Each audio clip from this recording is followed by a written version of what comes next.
Hey guys, it's Alyssa, the hopeless romantic redhead. And I'm Danielle, the whodunit detective. And welcome to Main Character Syndrome. If you feel like you're the main character in your life, you're in the right place. Boy, Danielle, do I have a story for you. Let's hear it, Alyssa. If you guys are watching the video right now, you might see I'm not in my usual setup. That's because I couldn't put it together with one hand. I broke my arm over the weekend ice skating at St. Louis's Winterfest ice rink, and yeah, I am currently down one limb. Man, that's tough. I've never, knock on wood, broken an arm, so I can't relate. But I imagine it comes with a lot of difficulties. Careful. I literally said I hadn't broken a bone in my life about a week before this happened. Definitely knock on wood. Yeah, yeah, oh my gosh. It's Oh, it's been fun. Not really. It's been interesting navigating the one arm life, you know. Never did I ever think that putting a bra on would be that hard with one hand, but it really is. yeah, that wouldn't have popped into my mind, but I can imagine. Until you need it. I can't use Until one you hand need for it. both. Yeah. So today we are jumping into Kingdom of Ash. We've already covered chapters 1 through 40, and today we'll be doing chapters 41 to 59. And then in our next episode, we will do chapters 60 through 80. So, all of this to say, if you have not read up to chapter 59 yet in Kingdom of Ash, go back, catch up, and then jump back in with us. And of course, if you have not read up to Kingdom of Ash in the Throne of Glass series, we're talking about major spoilers. Your mind will be blown and you'll ruin all of the surprises. So go back and read those books. And then once again, just jump back in with us. So we'll go ahead and we will get started. 10 out of 10 recommend reading these books, guys. You got to do it. Yeah, they're so great. So, chapter 41, we're jumping back in, and Aelin and her posse have finally made it to shore and they head to a port to sail north to Terrasen. Aelin and Rowan, they're talking about now being mates, and she tells him Maeve showed her what could have been if Erewhon had been destroyed in the first place many, many, many years ago.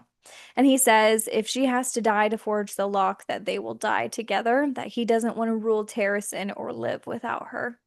They kiss and they make love, and he claims her again by biting her neck, and then she does the same thing to him. So this is kind of her first scar that she gets back after having all of hers removed.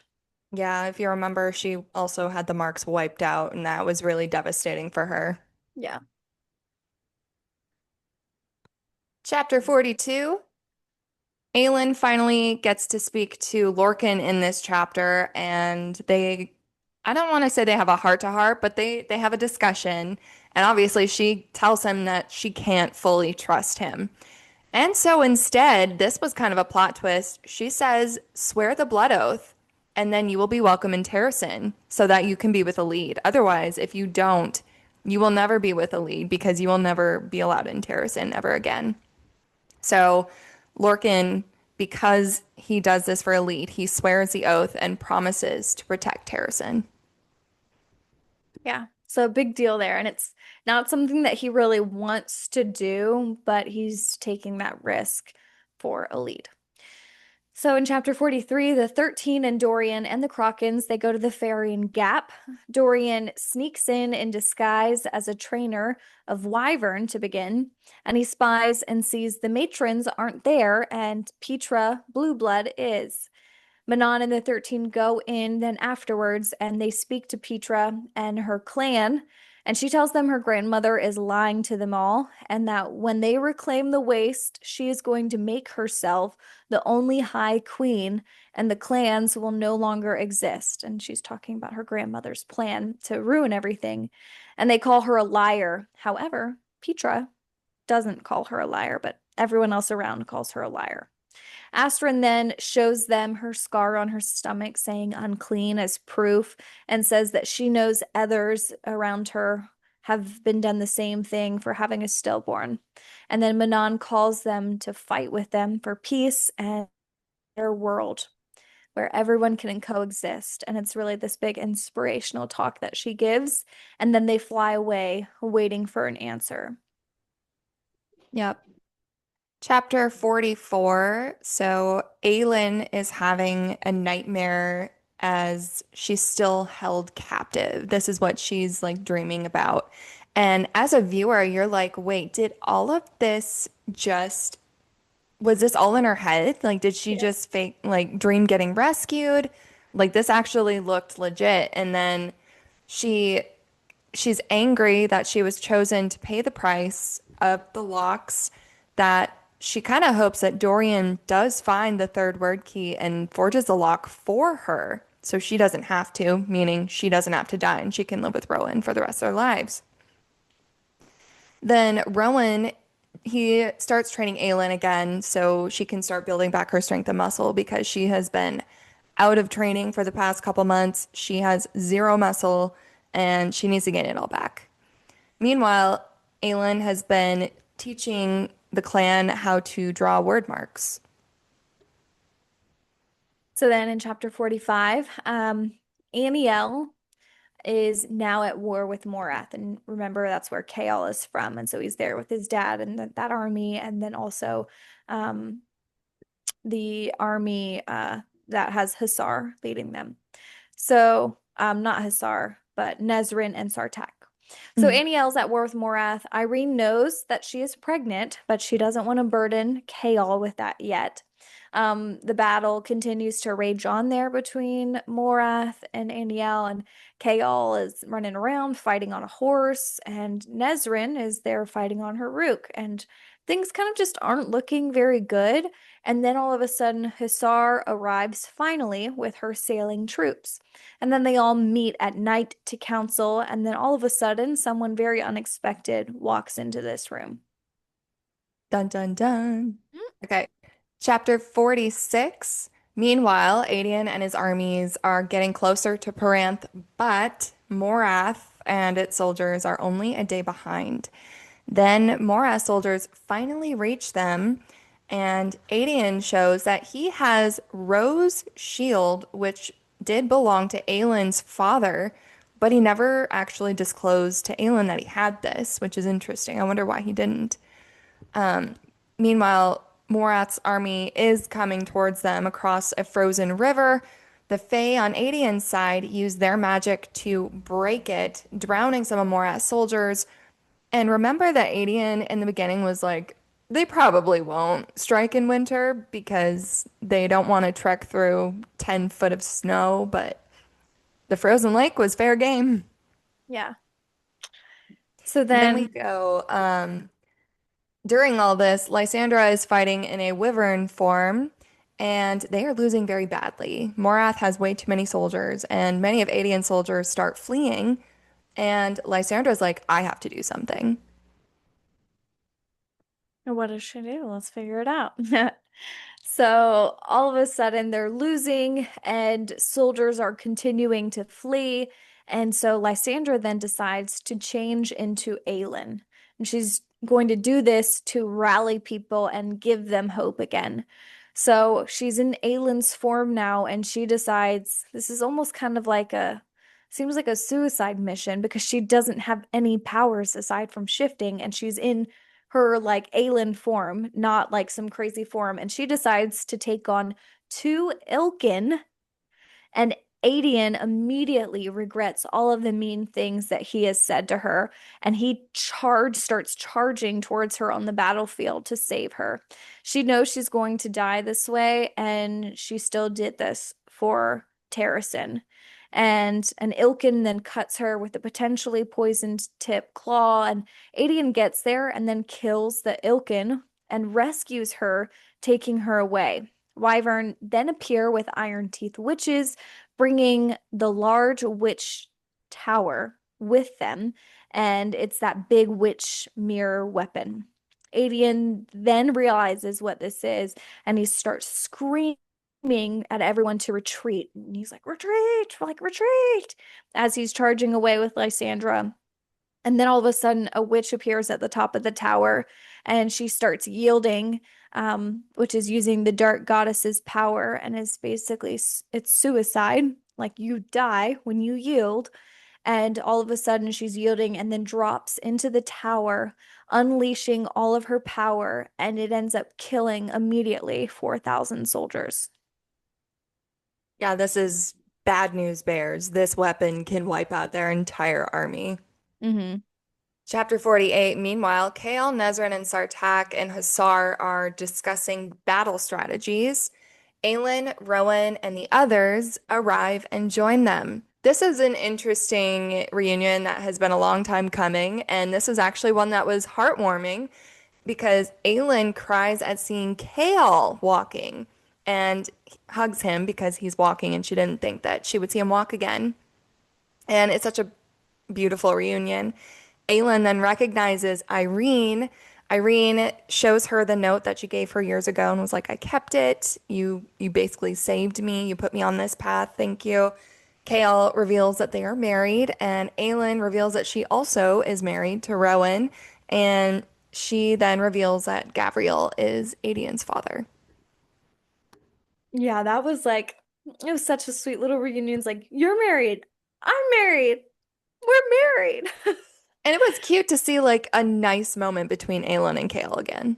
Yeah, yeah, for sure. So then in chapter 49, Rowan and Aelin and them, they had seen a rook fly over them one night, and that's when they went to Aniel, kind of following that path. And Sartak in this room says that he doesn't know if they'll go north after this battle to help Terrasen out. And then Nezrin and Hussar are kind of disagreeing on how to win this battle. Nezrin says to push Moras' army to the lake. Asar says to push them to the stone. And then Borte comes in with Falcon. And it's a nice reunion between him and Aelin where they recognize each other. And all of a sudden, Falcon is turned young again because Dorian killed the spider. And he has gained his years back of his life. Anyways, then they tell her, Aelin, that he is Lysandra's uncle. And they tell the group about the spiders then being Volg and working for Maeve, the Volg queen. And it's just this big, like, surprise. Yeah, big chapter there. Good for Falcon, though. He turned up to be a good stand-up guy, so I'm glad he got his youth back. Yeah. Chapter 50. Then Nazarene tells them everything that the spider told her about Maeve. You know, she's Volg Queen, all this fun stuff. She tells them that the Volg are parasites, and Irene has actually found a way to rid human hosts of them. Aelin then tells them that, everything that happened to her, how she was kept by Maeve for 2 months. Nezrin can tell Aelin is struggling and really feels that Maeve has broken her. So then in chapter 51, Lorcan is now struggling and he just cannot believe that he never knew that Maeve was Volg. And he then tells Alid that he never knew. He's trying to still gain her good graces, get in her good graces. And then she fights with him and says that she doesn't care if he dies in battle. Ouch.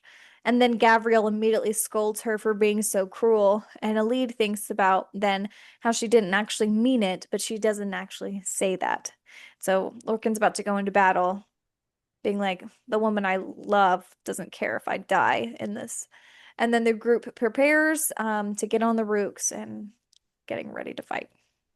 You know when a character says that to the other character, something's about to go down. Something bad's about to happen to them. Yeah.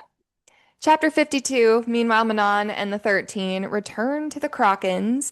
Manon asks Glennis if Rhiannon, her half-sister, believed that the Iron Teeth could change because she's kind of going through like an internal battle of like, okay, are we that bad as we're supposed to be, or can we actually be good? Mhm. Glennis said that she did, and she wanted to find Manon as soon as she believed that they could rule the witches together. So then in chapter 53, Adian then yields Peranth to Erewhon.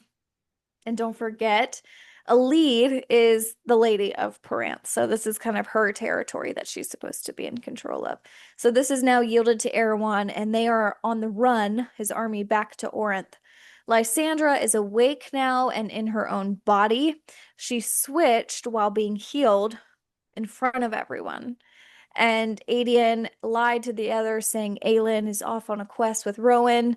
And Adian apologizes to Lysandra, and she tells him to piss off for how he's treated her. Like, he's like, I'm so sorry. I care about you, blah, blah, blah. And she's like, the day that you threw me out of your tent naked with no consideration for me was the day that I stopped caring about you forever. I'm like, you go, girl. That was, Honestly, yeah. don't blame her. He was horrible. Yeah, she was literally naked in the winter in the snow and he threw her out. Like, And I don't care how mad you don't call someone you love, supposedly, a lying bitch. yeah. Ugh. So she tells him to piss off. And then Darrow arrives and then strips Adian as commander of the Bane. And now he's just a soldier. And Killian, who is under him, is now the commander. He says that if Lysandra acts like Aelin again, that they will have her killed. And then Darrow tells him to give him the sword of Orinth, which is a huge deal. And Adian does, and he's just heartbroken, like not about the sword, but really about Lysandra, about the battle. He's just all depressed, and it's just really sad that he gives the sword back, and Ren tries to fight it, and he's like, no, whatever, it doesn't matter. And then I just wrote down, I really hope that Darrow dies. Yeah. Um, I don't know. Darrow also is kind of a complex character because he's trying to do what he can to keep his kingdom alive, and he has his it's not his views that are kingdom. not correct. It's not his kingdom. It's It's Aelin's not his kingdom. kingdom, but he thinks it is. Yeah. So Adian says he doesn't give a crap about any thing really. And then Killian still doesn't do anything without Adian's approval. So he's like, this is weird. You're still a commander, but we'll act like I am, I guess. I'm gonna get your Hmm. approval. And then Morath is continuing to gain on them in their retreat and then manages to trap them. Hmm. Yep, not good. Chapter 54. Meanwhile, we're back with Kale and Irene, and Kale finally tells Irene that he knows that she is pregnant. So, cat's out of the bag. Then Aelin actually gets to meet Kale's lovely father, and as Aelin does in good old Aelin fashion, she humiliates him and tells him to rot in hell. Basically, in a nutshell, they come to realize that because Maeve is a Vault Queen, Aelin would be heir to Doranel, and Maeve wouldn't really be the Fae Queen. So Aelin's technically Her Highness. Hmm. So, chapter 55, Dorian is practicing his shifting and he shifts into a female. And he then runs into Manon and they kind of argue and tease each other. She immediately knows that it's him. And then Dorian tells her to ask him to stay instead of going to Morath. And he says that she won't ask him because she's afraid to want him. Basically, she's not available to accept, she can't accept her feelings. And so then Glennis tells Manon that they are departing soon, and Manon's like, okay, fly well. Like they're about to go their separate ways. And she hasn't won the Krakens over. And so Glennis then goes silent for a second, and then all of a sudden tells Manon she needs to run. And then all of a sudden the three matrons are flying towards them. Yep. Uh-oh, the Yellow Legs matrons are coming, and one of them is wearing Rhiannon's crown of stars. Manon fights them, then she ends up killing the Yellow Legs matron and takes the crown, so it is now hers. And that symbolism is, it's her half sister's crown, so it's now hers, and she's now Queen of the Witches. Manon tells Petra's mother to go, basically saving her to tell Petra that their life debts are paid and that she can decide what to do with her later, meaning Petra can decide what to do with her mother. Manon's grandmother flees on her wyvern in good old coward fashion, and then Glennis then crowns Manon, names her Queen of the Witches. Oh my gosh. And then when like everyone, all of the Krakens then like call her the Queen of the Witches. I was in tears. Everyone's like finally accepted her now. And I was like, "Oh my gosh." This like literally the witches story. I was talking to you about this before. Like the witches have me crying so much. I love the witches. I hated them at first. They're the best. I really liked their side story. I thought they were really annoying in Air of Fire. I just wanted like more Rowan and Aelin time, but I Yeah. really liked Manon as an addition into this entire storyline. Oh yeah. Manon and the 13. I'm like, you guys are my people. So then in chapter 57, Rowan is wondering why Aelin hasn't suggested that she just take out the army immediately. And Fenris tells him that Can and Maeve burned her, which is why she's afraid of her powers. The group gets together and they find a trove of swords and weapons that have been stashed there in the castle by Chaol's dad, and they were apparently heirlooms. And they're like, meh, ours now. And so they took a bunch of weapons and armor begins, but Aelin kind of stays behind somewhere, and they're wondering why she hasn't come out yet while the fighting's going on. Morath then gets their tower to the wall, their siege tower to the wall, and starts to come in. And Aelin all of a sudden emerges, and she's wearing a crown of battle. And then she's fighting, and men start yelling to each other. The queen has come, and everyone's inspired to fight. So it's just like what Lysandra tried to do and did for a little while, but now she's actually Aelin. And all of a sudden, the tables turn in the battle. Yep. So, 58 Morath soldiers are planning to break Aniel's dam, which will destroy their forces, but also Aelin's. So they're like, we don't care if our soldiers die, we just need to stop her. And so Sartak and Nezran then attack the soldiers who are trying to use a battering ram to break the dam. Meanwhile, Lorcan is fighting for his life on the battlefield and fighting against 10 Volg, 10 to 1. And the Volg are super strong, and Lorcan's only one Fae, I should say. And then one cuts open his back and then plunges a sword into his gut. So he is not doing too hot right now. No, and just kind of lost his will to live because Alid was like, I don't care if you live. Like, I don't care if you die. Yep, Like, she just said, I don't care if you die on the battlefield. You're nothing yeah. to me. You're dead And to me. Well, and he so actually might be. yeah, he lost that will to live. And then the Coggins army wins, and many of Aniel's army died. Not much in the Coggins, though. And they start to kill everyone that's left from Morath's army. But they've already won. So then Nezran and Sartak arrive, and they tell the group that the dam is going to fail and that the soldiers on the plane, the fighting plane, will die, so that they need to try and rescue and evacuate as many as possible immediately. A lead then asks where Lorcan is, and they say that they don't know. Fenris, he can't use his magic to find him, and a lead remembers her mean threat that she said to him, saying that she will always find him, and charges to the plane and finds Chaol's horse and starts riding Chaol's horse into this plane that is about to flood, and everyone will die if the dam breaks and you're in this area. And that's it. Oh, so we end with a lead riding to save her prince. Yeah. Will she find him? Will she die? We Stay don't tuned. know. We'll find out in the next episode. To the readers who listen, we'll see you later. Bye, everyone.